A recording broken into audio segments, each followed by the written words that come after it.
Fala, investidores da Nintendo, tudo beleza? Rafael aqui, seja muito bem-vindo ao meu tradicional quadro de toda segunda-feira, jogos bons que ninguém liga. Para essa segundona, Dogurai, esse jogo de plataforma estilo retrô, para você relembrar os velhos tempos de Game Boy. Se segura na cadeira e bora pra review!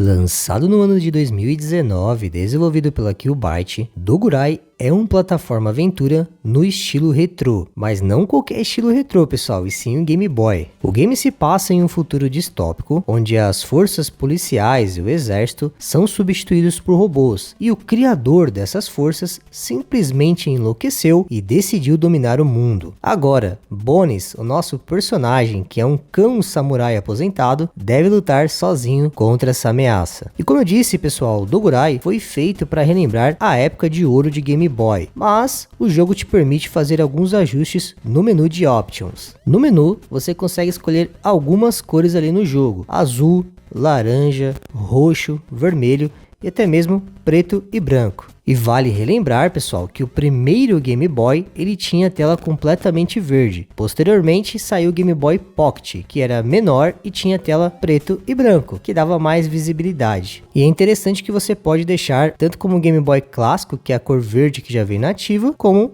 também o Game Boy Pocket, que é a cor preto e branca. Mas mesmo na cor verde, que é a cor nativa que vem o jogo, você não vai ter problemas para enxergar assim algo na tela. Aliás, isso é algo que eu já quero destacar. Apesar do jogo ser retrô e lembrar os jogos de Game Boy, ele possui melhorias atuais que vão deixar a sua experiência mais agradável, como por exemplo, a própria fluidez do game. Não sei se você lembra, mas os jogos de Game Boy, principalmente esses de aventura, eram um pouquinho mais lentos assim, né? Eu vou pedir pro editor dividir a tela só para vocês entenderem o que eu tô falando.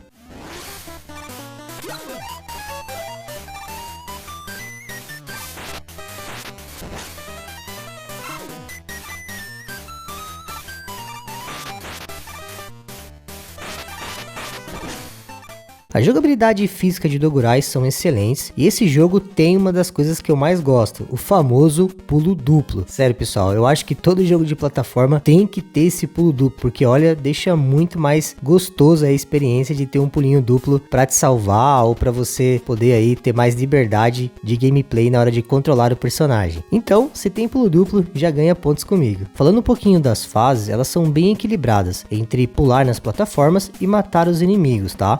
Vão ter fases que o desafio maior você encaixar os pulos nas plataformas e não cair no buraco, e vão ter fases que o foco vai ser matar os inimigos. O equilíbrio do jogo é muito bom quanto a isso, tá? Outro ponto forte é justamente essa dificuldade. No modo normal, que é o modo que eu joguei, a dificuldade é considerado desafiadora, ou seja, não é um jogo facinho não, mas também não chega a ser aquele jogo impossível de passar. Não, se você morre algumas vezes ali, você decora e consegue, tá? Ele é desafiador sim, mas não impossível. O estilo de fases também lembra muito o clássico de Mega Man, onde você escolhe as fases pelo mestre e no final de cada uma delas você os enfrenta. Até mesmo a gameplay também lembra Mega Man X, é como se você jogasse 100% do tempo com o zero. Dogurai possui uma espada para curto alcance e tem uma rasteirinha, né, que faz uma espécie de dash para você passar por lugares mais baixos. Ele tem também uma habilidade que, quando ativa, o jogo fica meio que em slowdown e aparece comandos de seta na tela. Se você acertar, você causa um dano maior ao inimigo e, dependendo do inimigo, você vai até matá-lo. Essa mecânica mesmo, pessoal, é um exemplo das mecânicas que eu falei que antigamente não poderia ter, mas que nesse jogo tem, porque a gente está falando de 2023. Falando em trilha sonora, ela é muito boa e sempre tá num ritmo frenético. Dá só uma escutada aí na trilha para você notar o que eu tô falando.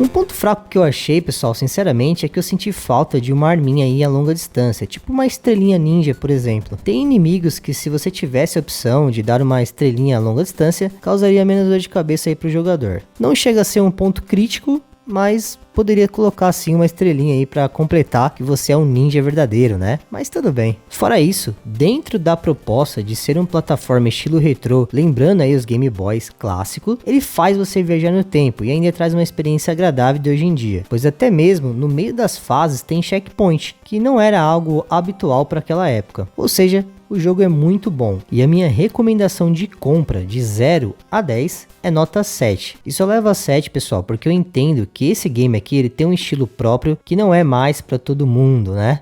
Eu entendo que tem muita gente aí que não quer mais curtir aquela experiência do passado, mesmo que, como eu disse, ele tem melhorias para hoje em dia, então você vai conseguir jogar normalmente, né? Então, checkpoint, fluidez e mecânicas que só com a tecnologia de hoje poderiam ser feitas, tá bom? Era isso, de volta pro vídeo. Fala sério, né, pessoal? Um banho de nostalgia aí pra quem teve Game Boy.